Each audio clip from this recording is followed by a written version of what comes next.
Our show's what you know. We'll always watch TV. And if you think we can't, we'll watch more and you'll see.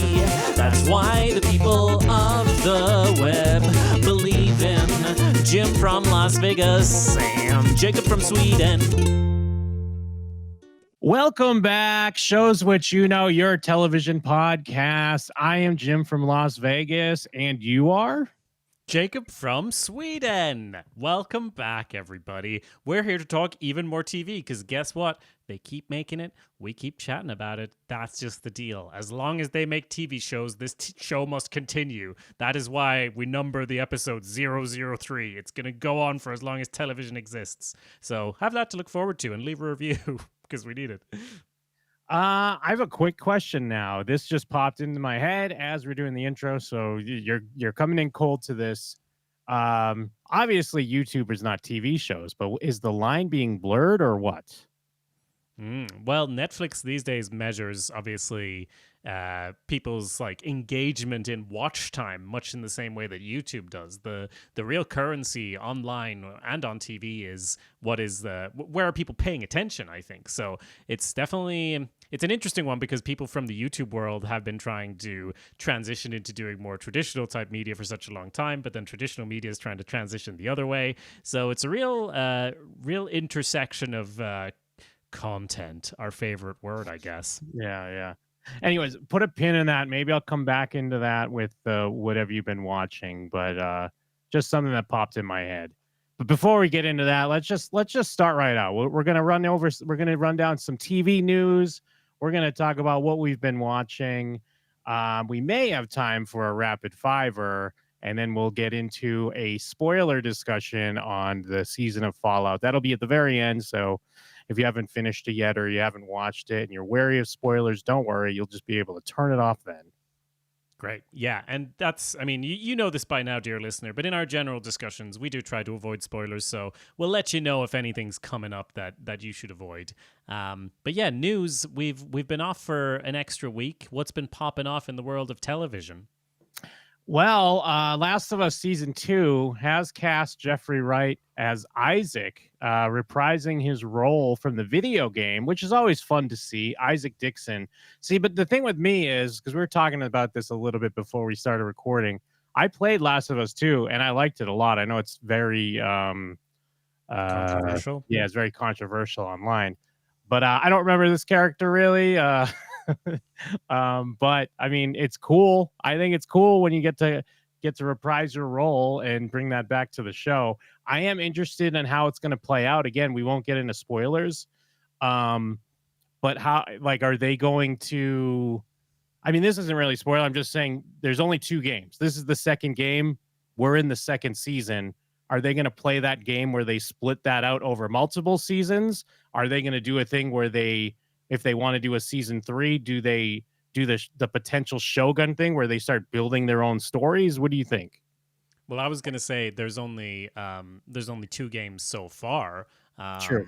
But I don't know if they're actually, like, as you said, the second one was a bit more controversial than the first one. So I don't know how they'll split up. I didn't play the second one, so I know the sort of plot overall, but I don't know. You, as someone who's actually got firsthand experience, do you think it would make sense to try to fit it all into one season, similar to the first one? It does feel like there's a lot more, and maybe they've even spoken on this, and I'm showing my my noobness around the announcements around the show. It does feel like they would probably have to do this, but I thought the same thing about the first season. I thought maybe the first season they would break out over at the very least a season and a half, maybe not 2 full seasons. But with the show, it seems like the show's a hit, and you know how they do. They don't want to like let that go.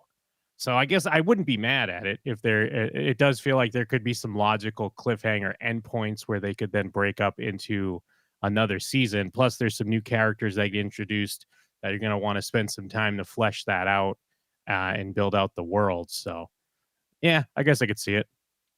It's interesting that like the Last of Us Part 2, the game, by the time that was being made or by the time it came out, it was, the first game was incredibly popular. So of course they have Jeffrey Wright, who's a fairly well-known actor, like voicing one of the roles. So it kind of makes sense that he would also be in the show. Versus when they were making the first game, it's not like they have a bunch of A-list actors doing the voices for it. So because of the popularity of this video game that was very movie or TV like, they started casting movie and TV actors into the roles, and now they're able to actually play them. So it's kind of, as opposed to Fallout, which is an open world game where you can do anything, be anyone you want. It's a completely different challenge to adapt it, right? Like literally it comes with its own built-in cast at this stage. I know the person who played Joel is like in the show, but he's not. Yeah. He's not the main character, in the season. But by the time we get to season 2, it's like, yeah, why wouldn't we cast this guy? He was already famous, and he was in the game from the get-go because the game got big. So I think it's like just converging and becoming even more so. It's already so close to being a movie or a TV show. So now this is just another step in that direction.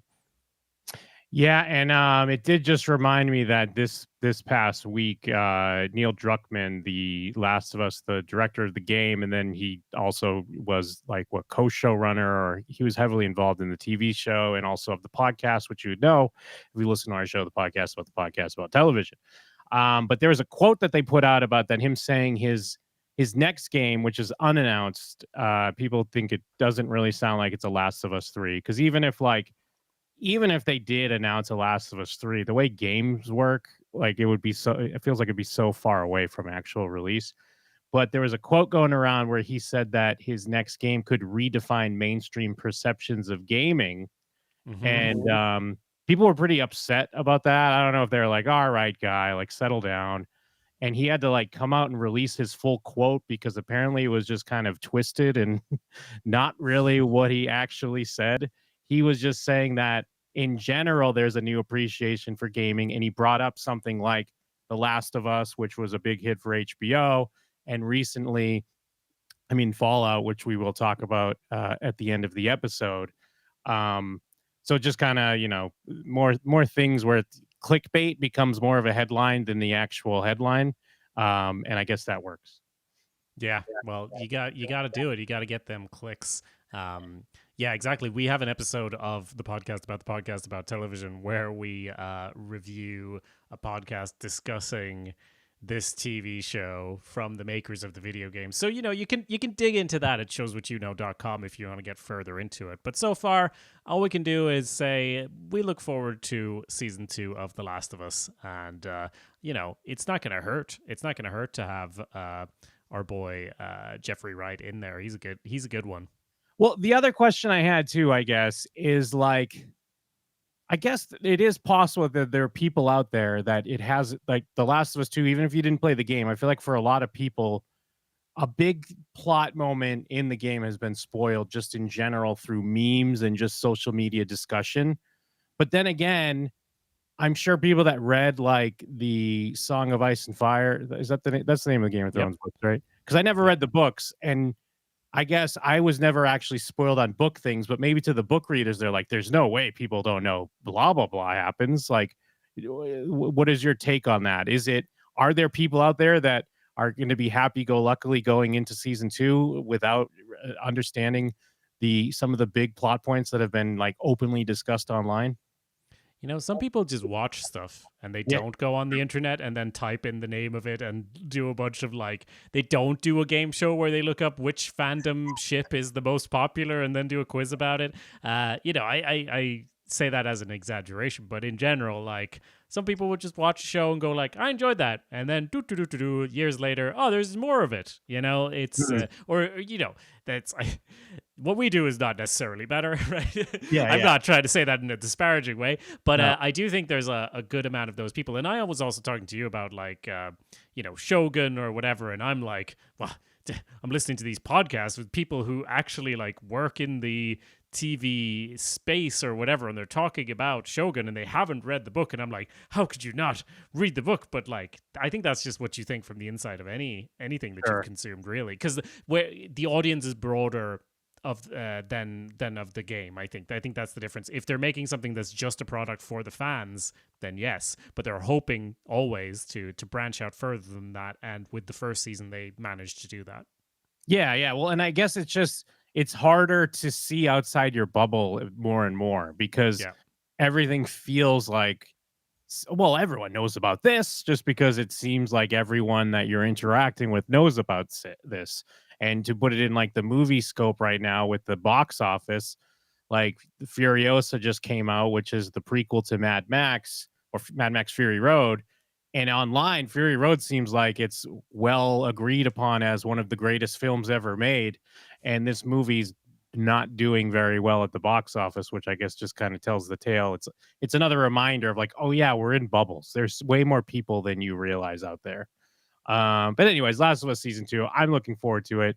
I don't even want to say anymore. I don't want to give anything away in case you're not aware. Yeah. Yeah, we have a Another section for that. It's the spoiler zone, and it's yeah. coming up later.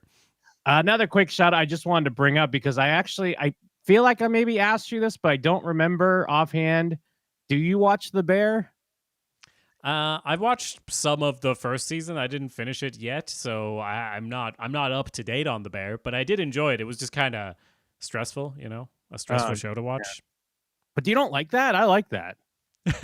No, not generally speaking, no. But I do appreciate that it's enough people have told me that it's a good show that I'm pretty sure I will watch it. And the next season's coming out imminently, right? Yeah, the season 3 trailer just came out a couple days ago. I'm excited. I mean, The Bear is another one of those shows that goes to the dropping all the episodes at once format, which is, it's welcomed. It's nice. Um, I mean, I'm just commenting on the trailer. I'm not trying to like spoil season 2 or anything, but like the trailer does show that like they're in more of a high class restaurant now, Hmm. which that's the only thing I really wanted to comment on. I don't love that direction for the show because I feel like the way the show starts with him like coming out of the Michelin star, 5-star New York restaurant scene and going back to his roots of, the roast beef sandwich shop that his brother owned felt like a better storyline than like kind of getting back into the fine dining or I guess they're trying to do fine dining well or a fusion of it or something. I don't know. I feel like it's lose to me. I mean, we'll have to see how season 3 plays out, but to me it feels like it goes against like not necessarily the idea of the show, but one of the things because the main character Carm, like he has anxiety. Well, it's not just because of that, it's also because his family and just working in any kitchen or restaurant stressful. But like you see his flashbacks with what's his face from Community. Now I'm spacing on his name. Oh, Joel McHale. With Joel Mm. McHale as like the high class, high stress chef that's calling him an idiot. And now they're kind of getting back into that environment. And I feel like it's just a bizarre choice because I thought the whole thing was like, hey, we don't need to do that. We can be perfect and still be, the everyman. But that's just my take. I would have assumed they'd need to change kitchens every season to try Yeah. to escape the bear that is chasing them and always getting closer, like one step behind. And then at the season finale of each season, it bursts into the kitchen and starts rampaging. And then that's why they move to a new kitchen. That's what but I haven't watched it, so I don't Yeah. know. Well, there's a great meme. I mean, there's tons of the bear memes, but one of them, there's always that picture of him yelling. I mean, which that's every episode. He's always yelling. But the text above it is like, working in a restaurant is freaking out because someone ordered food. Like someone actually ordered food and I have to make it. And I worked in a pizza shop for 7 years, and that's exactly true. Because it's so fun when you're just hanging out at work, maybe even prep's fine. Like, hey, we're prepping stuff. But then once like, the phone rings and someone orders something, you're like, what the fuck? Someone's actually ordered. I have to make this shit now. God damn it. But anyways, I'm excited for the Bears season 3. Now that we're doing shows with Juno, you're going to have to get caught up. You're going to have to watch the Bears season 3. We're going to talk about it. Stay tuned. Sounds great. Yeah, I mean, every job is like that if we're honest. Like, wait, what? I have to actually do the thing that I'm hired to do? I hate it, but I hate doing that thing. Um, yeah, another small piece of news. I feel like we can't get into every superhero related news item that's out there because if you try to Yeah. search for any like television related news, it's like Black Widow has a new wig or whatever the fuck, and you're like, I don't care. That's not. I don't want to get into the nitty and the gritty. But shortly after our last episode, there was a piece of news that Nicolas Cage is going to do a live action Spider-Man TV series that's in development with Prime, and not only that, it's he's going to do Spider-Man Noir, like from Into the Spider-Verse. You're familiar with this, the Mhm. animated, amazing animated Spider-Man movie and series of movies now, in which he plays. I mean, he's comic relief, right? Like, so if you haven't seen them, these Spider-Man films play a lot with the concept of the multiverse, much better than the actual Marvel films have managed to do thus far. And one of the multiverse Spider-Men is the noir Spider-Man, who's from a universe where everything is noir and black and white and pulpy, and the voice is Nicolas Cage. And for some reason, they're thinking of doing a live-action TV show based on this, which is a very strange and interesting move. I understand that the makers of the movies, the animated films, they're involved to some extent, but it's pretty early in development, so we don't know much. Jim, you were saying you don't think this is going to happen. It's just bizarre. I don't know. Like it's on the surface, it is a cool idea. I would love to see it happen just because I'd be curious to see how it comes out. But it also, I don't know, it feels like you said, there's always a big superhero announcement, whether it be a movie or a TV show or whatever it might be, web series, something or other. Web series, huh? This is quite a web series. Spider-Man, right? Am I right? Yeah, am I right? Anyways, this feels like something that they would announce and then also maybe quietly it would go away. But then again, Nicolas Cage, he loves to say yes to things, which is part of his charm. Like there's constant movies coming out with Nicolas Cage of varying degrees of quality. He's always good in them. Like I guess I don't doubt that aspect, but also things like this get announced all the time and then like a year or two later like, "Oh, whatever, they were going to do that thing." And like, "Yeah, it's still in development. We'll see." Um, Spider-Man, especially because it's like they're so desperate to make things about Spider-Man that don't have Spider-Man in them.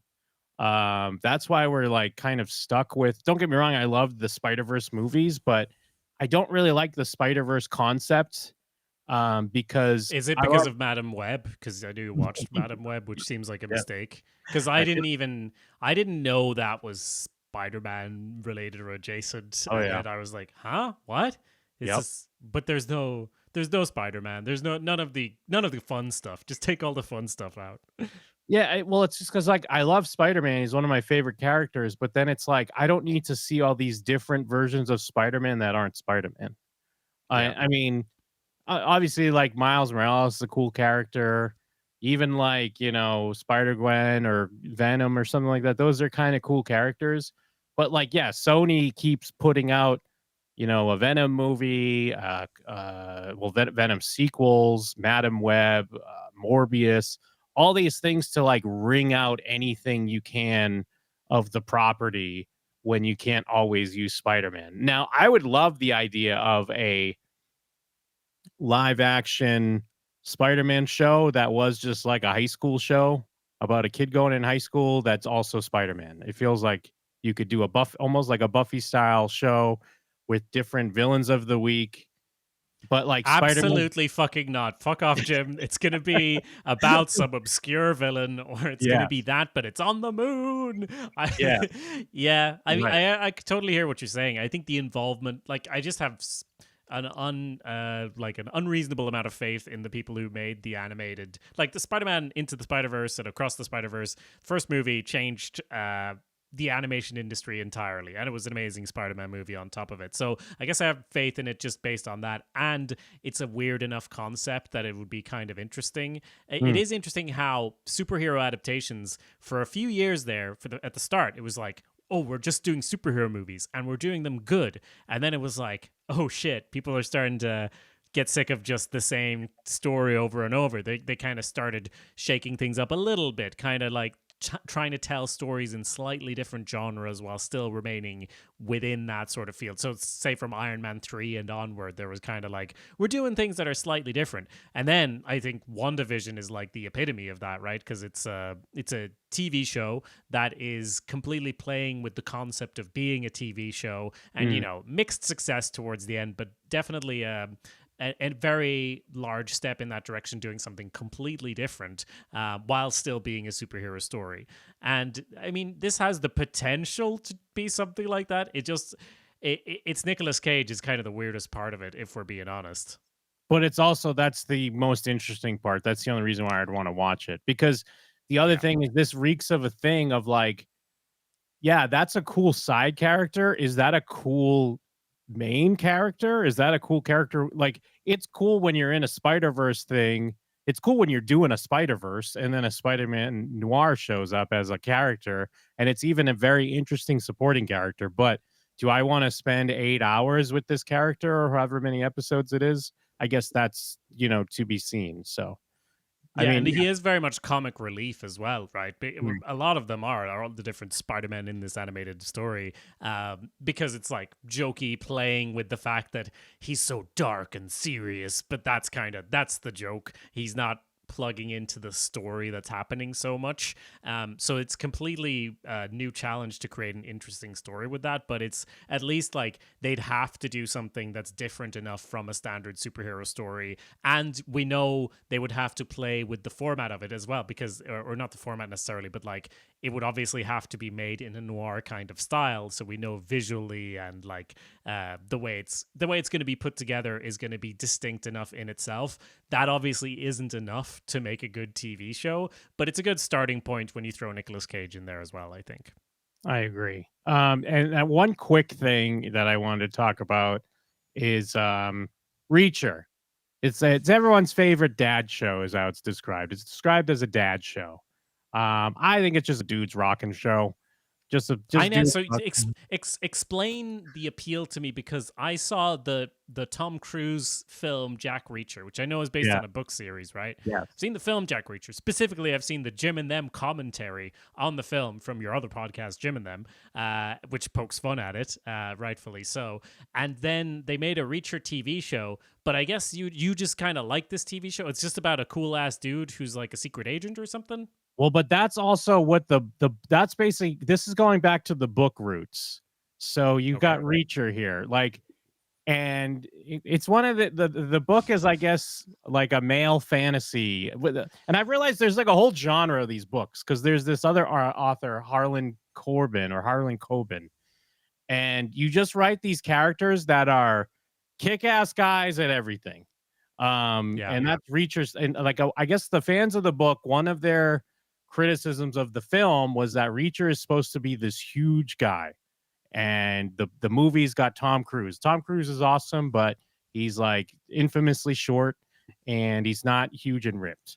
But so now bring in Alan Richardson, the TV show version of Reacher, and Reacher's this weird show on Amazon Prime. The reason why I say it's weird is because it's very much like a network procedural in a lot of cases, except it has things like a guy crucified to a wall with his dick cut off, or like guys getting their necks broke. It's like hyper violent sometimes, and then sometimes it's just the random like run of the mill procedural that'd be on CBS.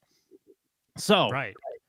now with season 3, apparently from what I gleaned from book fans, season 3 has one of the best villains. They've cast the villain from season 3 based off what people say is one of the best books. Now, what do you fight Reacher with? Because Reacher is this huge guy. I mean, look at him. He's sculpted out of marble. He's huge. Well, obviously, you need to get a much bigger guy.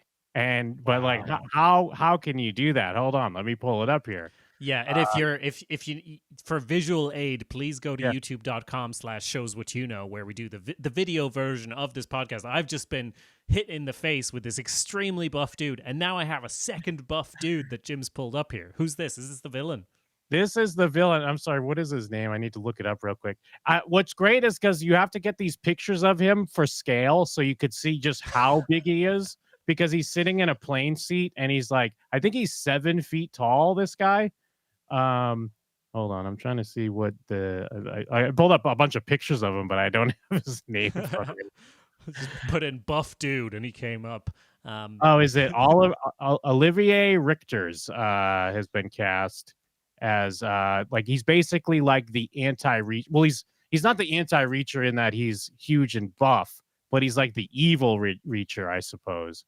He's a Dutch bodybuilder and actor, and I actually haven't It's even telling that I was googling him. It's telling that bodybuilder comes first, and it makes sense looking at pictures of him. Yeah. There's loads of pictures when you Google him, like of him do like around other people. Every photo of him has another person next to him, because otherwise you're just like, oh, just a normal big dude. No, he's fucking enormous. It's ridiculous. Yeah, look, because this is him with other bodybuilders and podcasters. He's towering over these guys that are already huge. And so it's like, you just can't wait to see Reacher have to fight this huge guy. Like, what's so better I was gonna be like, that? so this is a good show. They found they found a bigger guy. So I'll watch it if you tell me to watch it, but it just seems like, I don't know. It, as you said, it's real dude fantasy all the way, isn't it? Yeah, absolutely. I mean, I don't know if I would necessarily call it a good show. But it's quite a guilty pleasure. I mean, I honestly only watch it for my other podcast. We watch and do a commentary on it. So we're talking over all of the quote plot that's happening and just reacting to when there's violence. And unfortunately, at least what we're finding in season 2, there's a lot of downtime of just yammering on. All right, you're talking.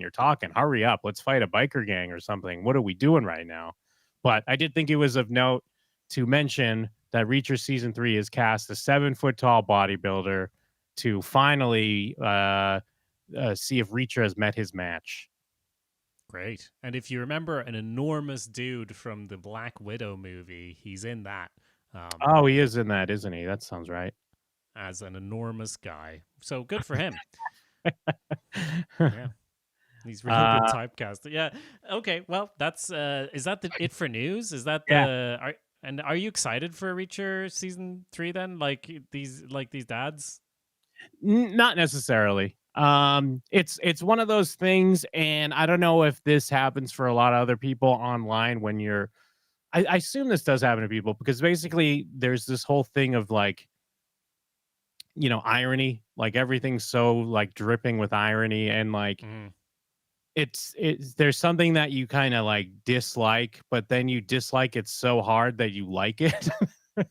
Yeah, we have whole podcasts about it. Have you heard about the podcast about television?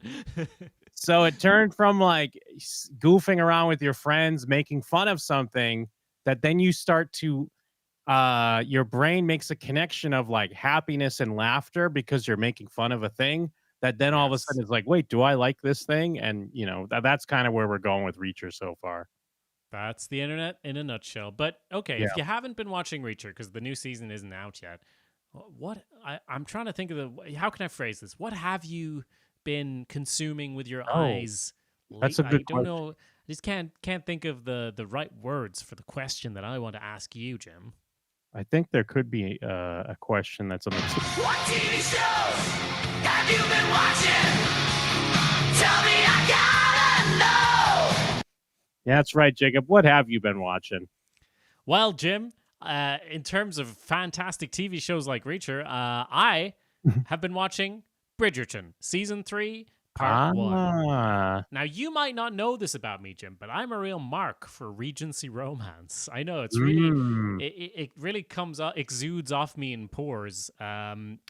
Big Jane Austen fan. The 1995 Pride and Prejudice adaptation is one of the best TV shows ever made. The miniseries, it's fantastic. I rewatch it often.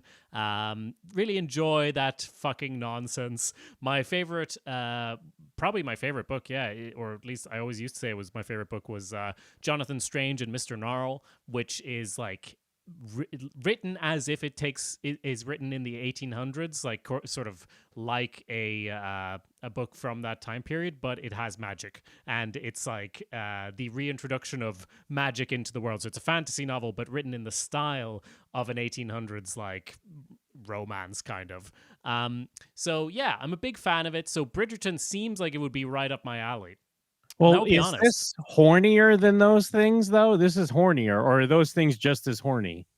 Bridgerton is very much hornier than any of that. Like, you know, Pride and Prejudice or any really any Regency romance written at the time will just like it'll just cut. They'll just suddenly get married and then it ends. There's no sex Yeah. or anything like that, Yeah. obviously. But then there's a whole other genre of books, kind of bodice rippers, right? Set that's more like written more recently, but taking place in different periods throughout history. Those I wouldn't necessarily call, you know. Anyway, it's a whole thing. Bridgerton is extremely horny, and I think that's what kind of has put me off it a little bit. Don't get me wrong, I don't mind a bit of writing in my TV, but season 1 and season 2 of Bridgerton, I actually watched a lot of both of them, but I don't think I finished either of them. So without any spoilers, basically there's like a big coupling, a big pairing in each season. And I assume you have not watched this, or have you watched this, Jim? I have No. not watched it, although recently in my Twitter algorithm, a scene from this popped up because people are like, "What are people watching?" And it was like, there was a girl, some sort of proper woman in bed, and a guy was going down on her, and she's like, "We can't do this," and he's like, well, "We're supposed to be making a baby," and she's like, "Well, that's not how we make babies," and he's like, "Yeah, but it leads up to it." Like, I was like, "All right, here we go." And I know it's Yeah. from Shonda Rhimes' production company. Shonda Rhimes, the creator of Grey's Anatomy, which I was a big fan of, and I fell off because that show's been going. It's on its like 18th season or something crazy like that.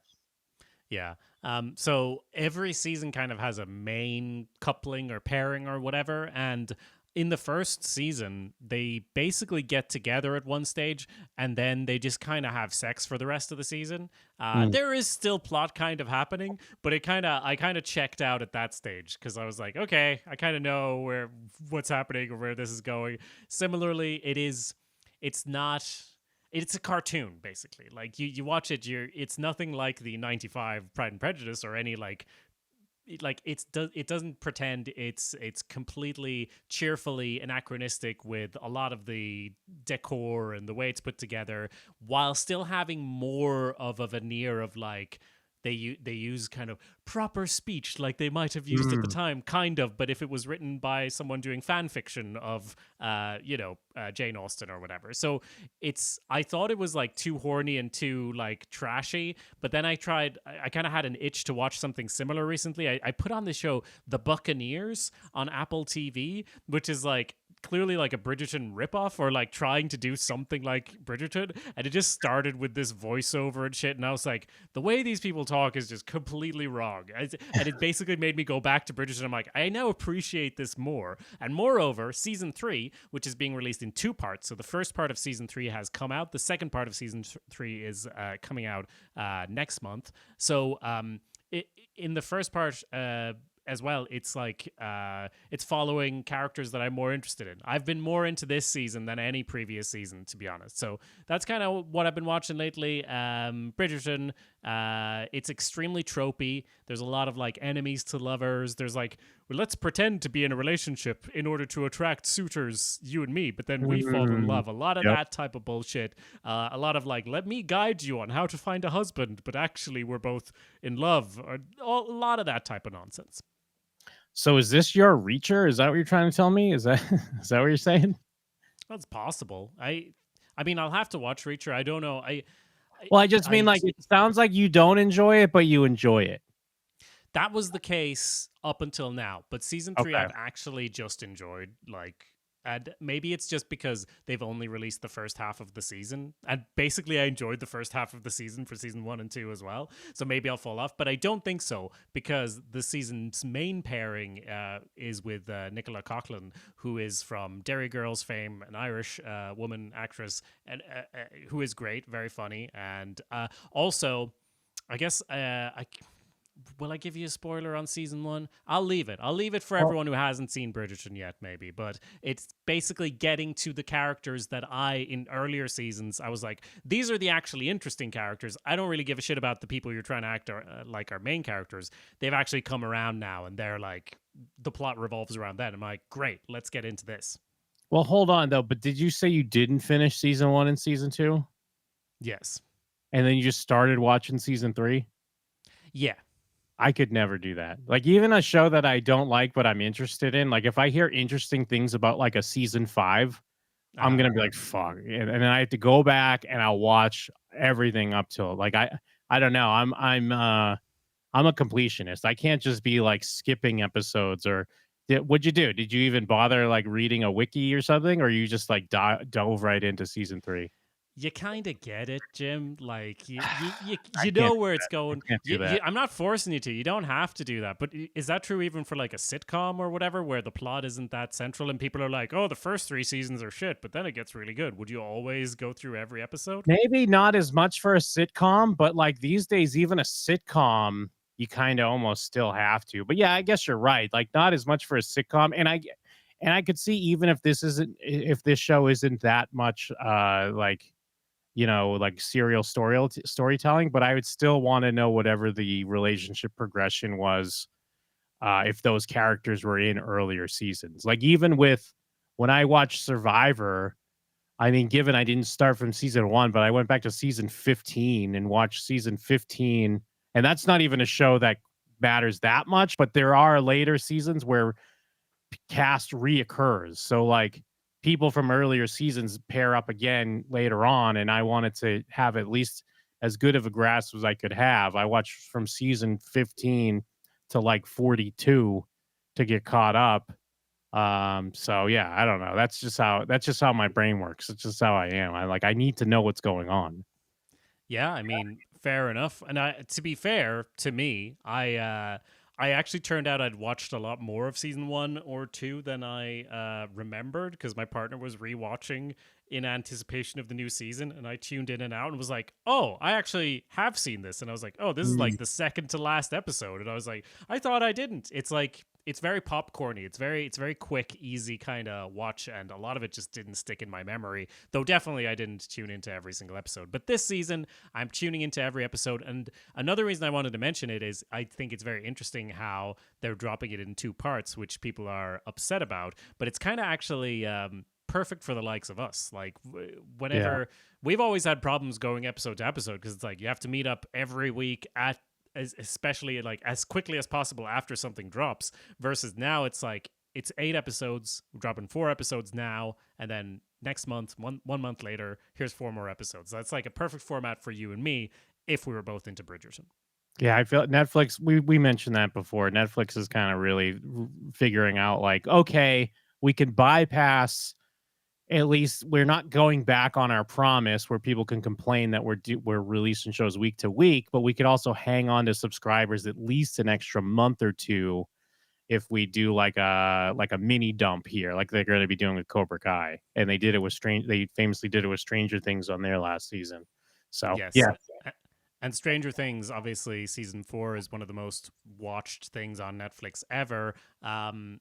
The season 3 of Bridgerton right now, as far as what I've seen, has the same amount of watch hours that season 2 had in the first like weeks or whatever of its release, but they released season 2 all in one go, and this is half the season. They've basically gotten people to watch as many hours, so it definitely helps to string people along. I've heard from people who are very annoyed about the fact that they are not getting the full season, but that also extends the period of time that Bridgerton is relevant. It extends the period of time that people are making TikToks about it. I keep getting yeah, loads of TikToks about it right now, and it just kind of allows it to dominate the conversation for longer when it comes to these big tentpole shows. yeah. No, that makes sense. So is that all But you've been? What I else? mean, I have other things, but I'm gonna save them to get into more detail on them in future episodes. I think so. What TV Hmm. shows have you been watching, Jim? Tell me. I gotta know. What TV shows have you been watching? Tell me, I gotta know. I mean, I have checked out a few things. Now I'm like, do I need to save stuff? Maybe not. Maybe not. I did go back and finally get caught up with Chucky, which Chucky I really love. If you're into slashers at all, um, the Chucky series, it's kind of a marvel in a lot of ways, the way that it works as its own show, but also the way that why am I spacing on the Chucky creator's name now? But the way that it works with the films as well, like there's Sorry, do you mean a Marvel like it's fantastic, it's fabulous, or do you mean like the business Marvel? It's a Marvel, or no, I mean it's fantastic. Don Mancini, great. that's the creator. But just the way that he's built out like the timeline and I guess the lore or the like there's you could watch the movies and the movies all lead up into the show. But you could Hmm. still watch the show without watching the movies. But there's a lot. This is the franchise about the murder doll, right? For Yeah. those at home who are not familiar. Yeah, Chucky from Child's Play. Because this is what its third season. It's still up in the air right now on if it's going to be renewed. I do hope it gets renewed because it's fun. It's tongue in cheek. It's kitschy, I guess. But that's kind of the movies got into that a bit. I mean, there's what Bride of Chucky, Seed of Chucky. Then the movies kind of got a little bit more serious again after that. They reeled it in a bit, but the show does a little of both. There's some cool horror elements, but then there's a lot of like fun gore. This season was Chucky was in the White House with the president. Okay, the whole season. Yeah, well, it was like this was one of those that got split in two, but mostly because of the writers' strike, the writers and actors strike. Like they filmed part of the season like enough where it usually airs in October. So they were able to air like 5 or 6 episodes in October and kind of have it bring to kind of a cliffhanger style ending that then picked up I guess what they've had like 4 or 5 episodes to finish up season 3. And let's just say he's in the White House. There may have been an opportunity for Chucky to get the nuclear codes and maybe hit the red button, which is awesome. I don't. It's such a fun show. Like again, I don't want to give too much away, but like if you're into horror at all, especially like a horror comedy, like Chucky's coming out as probably one of the best slashers right now, and especially just the way I'm spacing on the word, like not continuity, the whatever, just the lore and just the way it just the story all makes sense. Like they keep building off of it in fun ways and keeping it interesting. They bring back even like the little kid from the first movie. He's a grown ass man now, but he plays a part in the show. People from like the second movie, people from like any of the movies are in it. The actors get to play multiple roles. You get into like who created the Chucky doll, stuff like that. Like it's an awesome show. I do hope it gets picked up for another season. Great. My only context for basically understanding it at all is like that one episode of Buffy season 1 where there's a murder doll who is also a monster hunter. So I assume it's like that. Well, what I love about it too, Brad Dourif, as you may know, as Wormtongue from the Lord of the Rings movies, and he's also, I mean, he's a character actor. You've seen him in tons of things. He's the voice of Chucky, and he's iconic. He's got an iconic laugh. His one-liners are awesome. What's so cool about it is he even recently announced, like not too long ago, that he retired from acting. But he's like, well, except for voicing Chucky, like I'll always voice Chucky.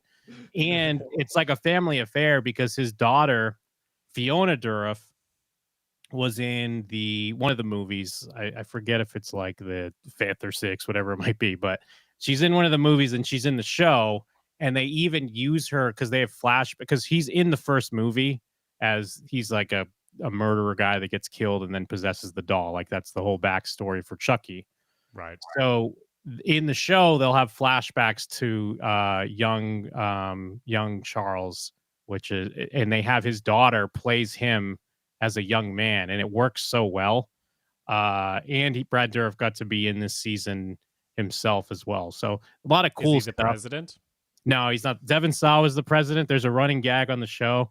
Devon Sawa famously played Casper when he's a kid. And he's in the Final Destination movies. He's different characters that keep getting killed, and then he'll come back as a different character.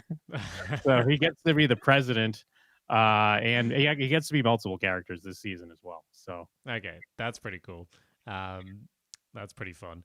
Yeah, who also portrayed the the character of Stan in the Eminem music Yes. video. Just a little tidbit from Yeah. me surfing Wikipedia as we talk to kind of help settle some of these facts. That's cool. So you've gone back. It came out a little bit ago, but you're saying it holds up so far. 3 seasons would seem like a lot for a story about a murder doll. But I'm not a big horror head, so in the same way that you're not a big Regency romance head, so maybe we just need to maybe I need to expand my palette a bit. Well, they do have they do the best thing they do in the first season is they kind of Stranger Things it a little bit. Like we get reintroduced to Chucky through like a young high school kid, and then like he ends up gaining like this ragtag group of kids.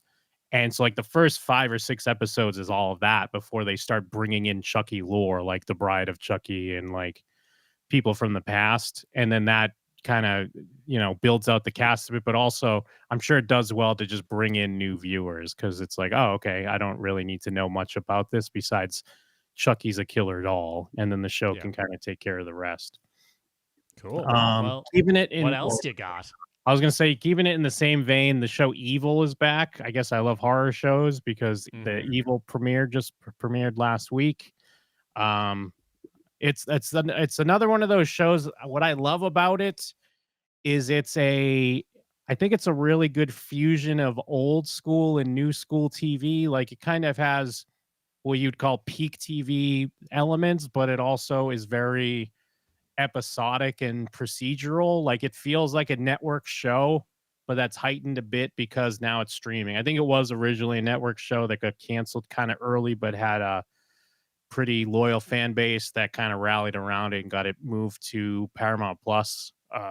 Although this season 4 is its fine, they've announced it as its final season. They are going to week.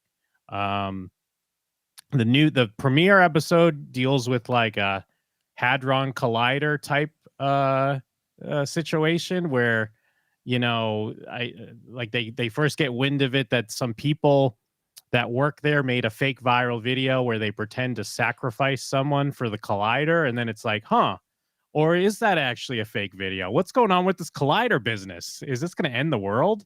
And the log line for this is basically they're investigating paranormal stuff, right? It's a bit X-Files-y, would you say, or something along those lines? Yeah, you got your X-Files elements because the whole thing, but it's more like religion based, like demons, centered on demons. So you got your X-Files element because you got your priest, like your main character is an investigative priest, but he's teamed up with a skeptic, of course. And then they also to round out the team, they have like a tech guy who knows gadgets and computers and stuff pretty well. And the biggest selling point that I think the show's shot beautifully. I love the way their night shots are.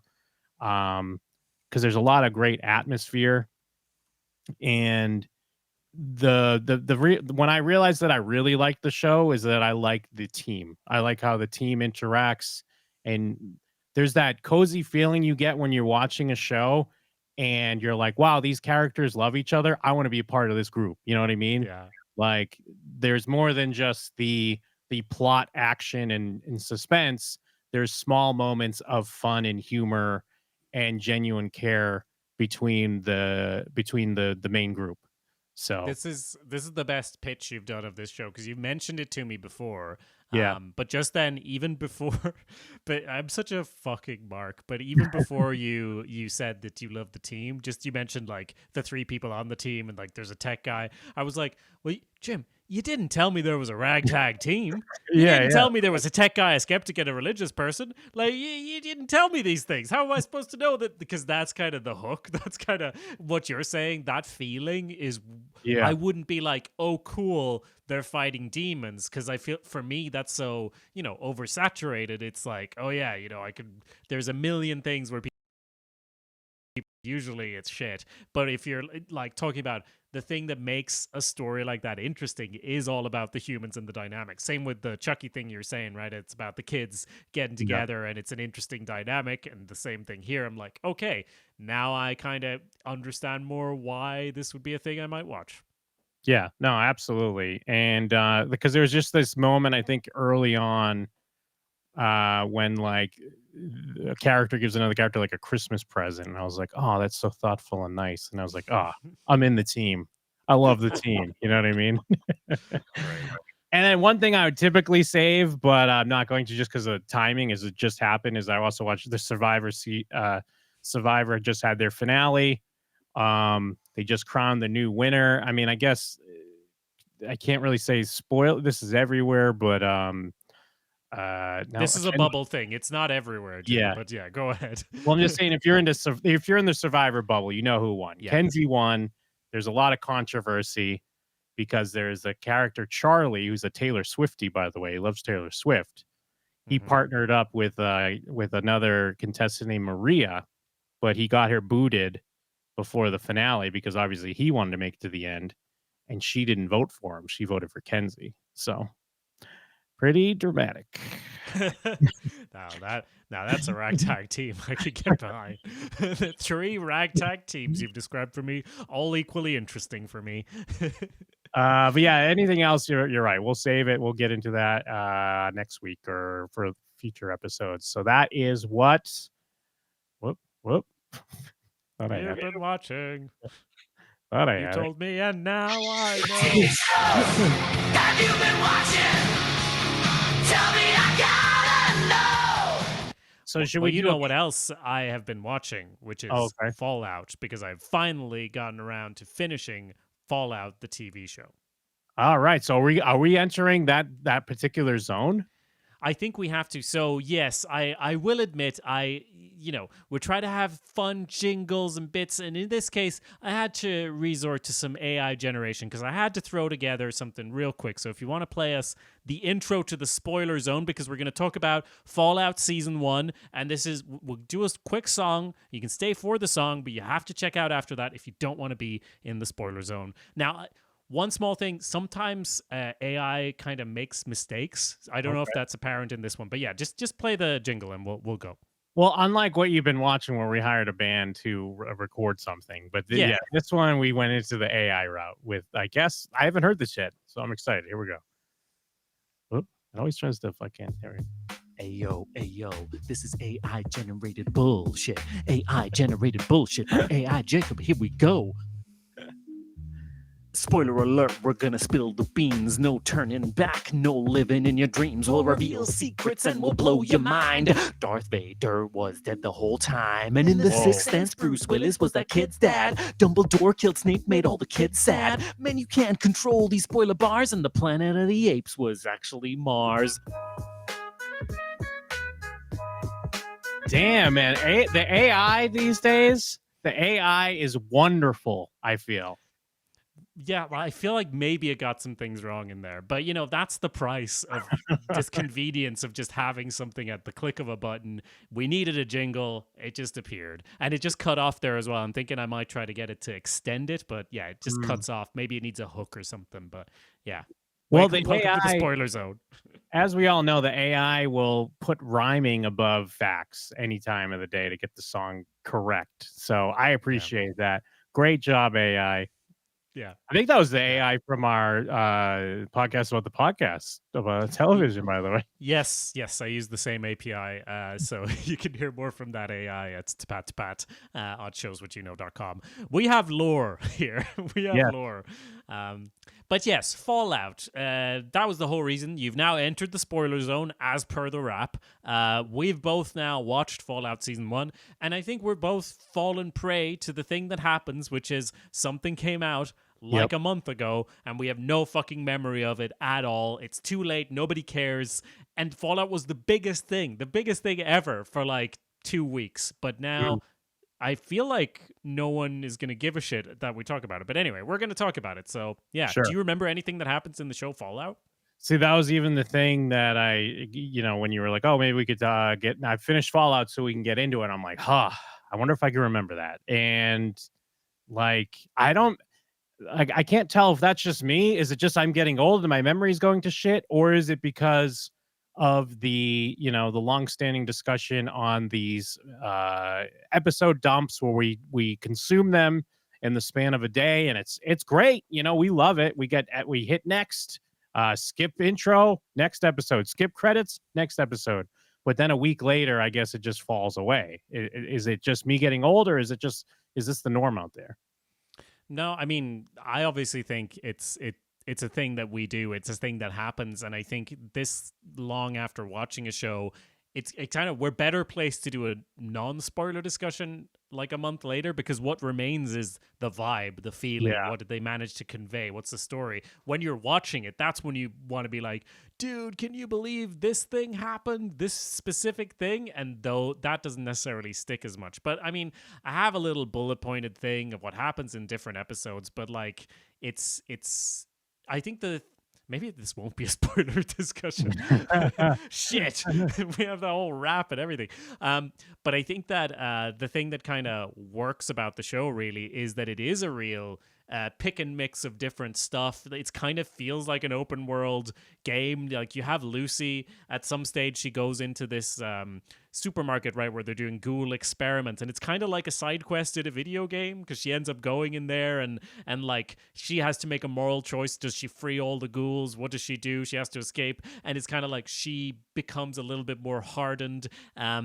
So that it's a lot of small little episodic things that kind of mix together in a way that makes it feel like kind of gameplay of Fallout, if that makes sense. I alluded to it earlier with The Last of Us, right? Because The Last of Us is extremely cinematic. It's extremely like film-like in the way it's put together, versus Fallout, arguably a much more difficult video game to adapt, because you have to kind of adapt the feeling of stepping out of a vault into the wasteland and having that horizon ahead of you and being able to do anything, but you only have 8 episodes to do whatever it is. And given that, I think that they just got a great mix of stuff. Even though, did you hate Maximus? Because everyone seems to hate Maximus, but you got different characters with different like skill levels and experiences, kind of matching how different players might treat the game. Yeah, I don't know. I didn't hate Maximus. I don't know why people hated him. I was on his side. I was with him. Okay. Well, I was gonna say, I mean, I guess because one of the things that just popped in my head trying to think about what happened or the reveals is and I was trying to see if this was from from the game or not. And apparently it could be. It's not like some people like vaguely say this could happen. This could be something that's precedent in the game. But that like the ghouls are kind of created by this drug almost like, well, there's a drug they take to kind of slow the process or keep their sanity. But we see that character whose foot gets crushed. He takes the miracle drug, and now he's like, from what I pick up from the show, is he's essentially a ghoul now, or on the path to being a ghoul. Mm-hmm.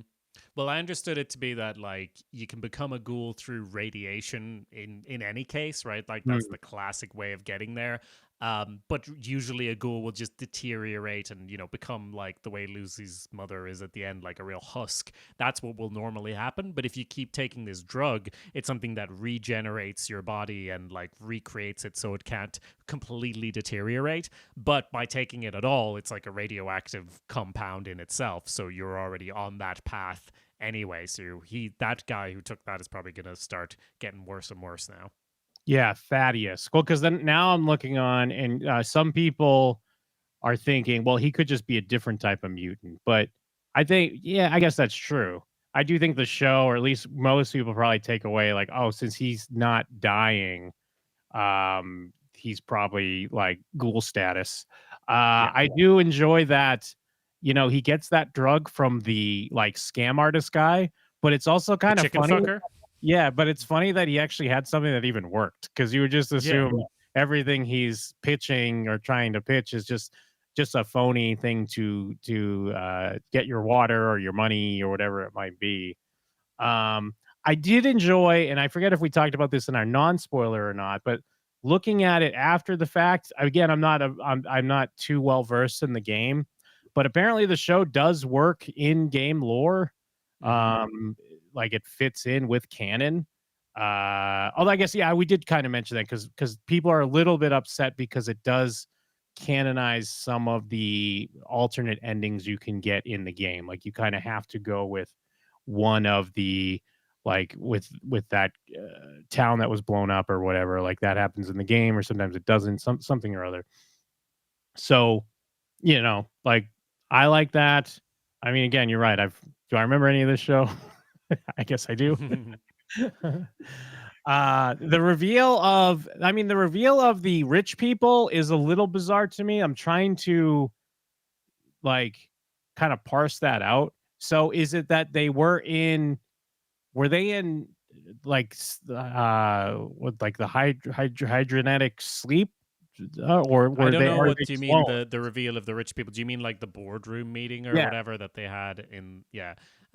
Well no, to my understanding, it's basically in this world at this stage, capitalism has progressed to such a stage where so many monopolies have formed. So there's essentially a few mega corporations like Vault-Tec, right, existing. But Vault-Tec, their whole business model being to prepare for the apocalypse, they're in trouble because the apocalypse might not happen. There's peace talks happening and they're like, this mm, isn't great. So they're trying to get their funding from all of these other businesses, basically get all the other businesses to go in with them on, pushing more money into this project, and they're going to guarantee a return on the project by blowing up the world. yeah, That was kind of my understanding. They wouldn't necessarily go in the pods themselves. The people in the cryopods in Vault 31 were Buds, that is annoying guy who works at Vault-Tec. He keeps talking about management strategies and timelines and things like this.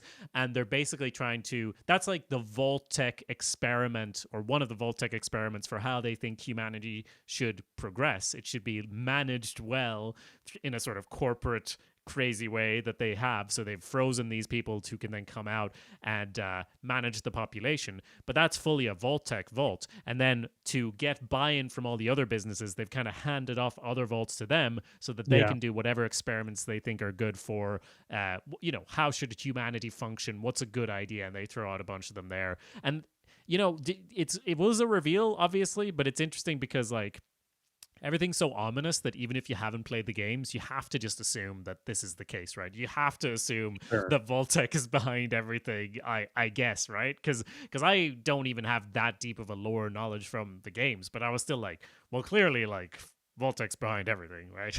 Oh, yeah, yeah. No, I knew that. Well, I guess because like mixing my sci-fi tropes, I just initially wasn't clear. Like, oh, does that mean it's a clone of the guy or it's the guy? But then I mean, it Mhm. was pretty clear it was the guy. But initially, I was Yeah. like, oh, because like Buds. I was just like, does that mean it's like a Bud clone, or does that mean it's him? Um, but yeah, that was just kind of like again, just mixing my whatever the hotness of different tropes were going on at the moment for sci-fi tropes is just kind of parsing out where they were going with that. Yeah, yeah, and I still think that, I mean, it's not. I wasn't fully clear on Moldover, how she survived several hundred years. Like, was she running around doing stuff, or was she frozen in cryo? Because she doesn't look like a ghoul, right? So, like, how has she sustained herself? But then she dies at the end, I think. So Mm, it's kind of a moot point, I guess. Maybe she was just frozen as well and just came out of cryo a few times throughout the centuries. But yeah, it kind of. I wouldn't say. I had a bit of a pause between like the first half or the first 6 episodes and then the last two, and not that it was underwhelming, but like the way it ends is kind of how you'd expect it. It was interesting that Lucy's dad blew up a city and it was kind of a good way for her to finally lose her innocence, because that's kind of her trajectory throughout the season, right? But it was kind of like, it was a good setup for like, okay, and come back for more adventures. It wasn't necessarily like, and it's over now. Although a big twist being that they got the cold fusion going, so presumably the Brotherhood are going to be super powerful next season with Maximus involved in that, since the whole city lit up at the end there. yeah, yeah. So I mean, again, the ghoul is the best. Walton Goggins is the man. Yeah. Um, that was kind of the main thing that got me tuning in, and will continue to tune in for. I mean, I guess yeah, they're hinting at New Vegas with the final shot there. Oh, is that But what that was? Because they showed that, and I was like, that just kind of looks like a town. I didn't know yeah, what that was, if that was meant to, because I thought it was going to be a reveal of like, where is Vault-Tec hanging out, and I thought it was going to be a new like, I'm getting in a rocket to the moon or under the sea or whatever, and I was like, it's just another town, I guess. But do you take more from that, having played obviously New Vegas? I've never played it, but I just Okay. assume that's what it was. But you Because do live in Old Vegas, so you yeah, know let me basically actually I so. want to take a quick peek at that show again. I mean, not the Yeah, show, let's that see. shot. Yeah. Oh yeah, the tower looks just from a quick Google, it looks like that's where Yeah, it they're looks heading like at the end. the Strat. But I think that's a good, like, maybe for that shot in particular, I was like, oh yeah, that's a town. Like, it doesn't really mean anything to me. But usually, throughout most of it, they're doing a great job of balancing, like, here's a little tidbit from the games, but also here's the story that you actually care about. Like, it's not just dropping references in there. It's actually like building something good that's its own thing, its own story. And I don't know, I thought they did we talked about it obviously a couple episodes ago, but I thought they did a really good job. And that seems to be the consensus of like adapting a video game, one that's not a linear story. You're actually like trying to capture a feeling or a sense of wandering the desert, going on adventures, and they did that very well. Yeah, I agree. It's what's interesting though too is that, I mean, this isn't quite tied to spoilers of the show, but Jonathan Nolan, who, works on the show and also worked on Westworld and stuff, it's, he's working on Fallout, but he had a quote this week that was like, hey, it really stinks that everything is an adaptation now. Like, we don't get original stuff anymore. Let me find the quote real quick. Yeah, that's And like, interesting coming from him. I guess I get it because, it's kind of like the meme of like, we should fix society. And it's like, but yeah, you live in a society. I'm very smart. Like, he shouldn't not be able to comment on that because, he's still making something well. But yeah, where are all the original stories? After spending more than a decade of their lives spearheading the phenomenon as Game of Thrones. Oh, Benioff and Weiss. What is that? That's not. Well, Benioff and Weiss are they're working on the three body problem, which was renewed in a sort of haphazard way. They're getting more episodes, but not necessarily like a full season or whatever. It wasn't a very enthusiastic renewal, but that's also an adaptation, so that's on theme for what we're discussing. Yeah, okay. Where are the original stories? Adaptations are great, and I'm so happy with the way Fallout has worked, but I think it'll be a real shame if television went the same way that filmmaking has gone. I guess it's because they were talking. He was mentioning that someone shocked me the other day by saying that Interstellar remains one of the highest grossing original films of the last 10 years. And to me, that's heartbreaking. I guess throwing a little shade at at his brother. And I don't know, I guess does that also, I guess he means books as well, but then again, I don't know, where are there, it doesn't feel like there's room for original stories. Not that that's always a bad thing, because you could take something like Fallout, yeah, it's based on an IP, but I feel like it's still kind of its own thing. Yeah, I think that I mean, it's the coldest take. It's not wrong. It's just a very cold take in that, like, yeah, we know we're oversaturated with adaptations, but and it does seem like even if it's not a successful original story or whatever, like to sell something for a film or a TV show, it just needs to exist in a different format in order for anyone to put money behind it. But I think that just kind of means that people who want to be screenwriters need to go off and write books, I guess, and then get those adapted. Like those stories are still being made. The adaptations are of new things a lot of the time, right? Like The Last of Us is not very old, or certainly The Last of Us Part 2 is not very old, you can make new stories, but I obviously agree, but also, you fucking made Westworld. So that easy. Are you unaware that was also an adaptation, but it was also very much its own thing that you drove into the ground, Yeah. But I don't know. Anyways, I guess overall the feelings I have on Fallout is that I was pleasantly surprised. I liked it quite a bit, from the casting, from the way they decided to dole out the storytelling with the, kind of jumping in with multiple characters. I'm excited to see what they do with further seasons. I hope it doesn't go the way. Well, I don't think it's going to go the way of the Westworld. Westworld, even by the end of the first season, we were already like, oh, I don't know about this. Yeah. Yeah, and that was obviously because it was all built around one central mystery. Whereas, as I said here, like you kind of knew where any mystery in this was going. It was kind of more like, how are these characters going to bounce off each other in interesting ways? And, you know, they're all trying to get this head. There's a big MacGuffin. We don't even know what it does, but it's important to get it. And that was enough to drive an interesting story. So I've no doubt that they'll be able to put something together of interest for season 2. So yeah, not too many spoilers in the spoiler zone. We kind of got off topic, but that's okay. I think that's all right. Yeah, it is weird, isn't it? How it did come out like a month ago, and we're already like, fuck it. But that's life. Yeah, that's how it goes. We got new shows on the horizon. We got the Bear season 3 to watch and forget. Next month is a lot of stuff. Where I mean, even House of the Dragon is gonna come back with season 2. There's a load of stuff. I was looking at a list earlier, but maybe that's a next week kind of project. We project everything that's coming up. So look forward to that. I guess I'm promising things now in the last minutes of the episode, but yeah. Any final last thoughts? Are we gonna wrap this one up, or what you think, Jim? Yeah, no, I think that about does it. That's over an hour, done and done. Time flies when you're having fun and you're talking TV with your bestie. That's right. That's our tagline, as you all know. Find more episodes at showswhatyouknow.com and youtube.com/showswhatyouknow. We're also on TikTok at showswhatyouknow. That's it. Thanks, everybody. We are Shows What You Know. We'll always watch TV. And if you think we can't, we'll watch more and you'll see. That's why the people of the web believe in Jim from Las Vegas and Jacob from Sweden.